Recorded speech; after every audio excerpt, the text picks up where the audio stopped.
Allora, niente, intanto faccio i complimenti al Peperino Rustica, perché comunque noi anche quando perdiamo ci piace fare i complimenti ai vincitori.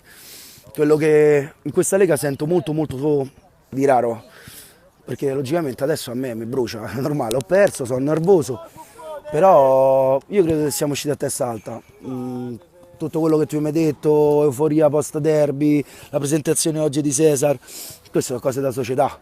Oggi la presentazione è roba da società, la squadra deve rimanere concentrata e penso che sia rimasta concentrata. Niente, oggi abbiamo trovato una squadra particolarmente organizzata e io l'ho sempre detto che a mio avviso il Peperino è una delle squadre, se non la più organizzata, una delle più organizzate della Lega Calcio.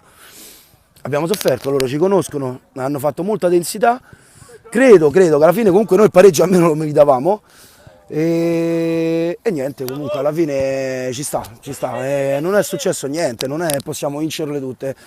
E adesso ci rimbocchiamo le maniche, testa alla prossima partita e niente, poi oggi comunque non mi piace parlare dell'assenza perché tu come hai fatto il nome di qualche assenza, non le dico, noi oggi non avevamo l'assenza, noi siamo la Lazio, siamo una rosa, chi deve venire al campo deve dare il meglio, non mi interessa l'assenza, oggi abbiamo trovato un Peperino bravo, astuto, intelligente e niente, abbiamo perso una partita, non abbiamo perso la guerra, una battaglia.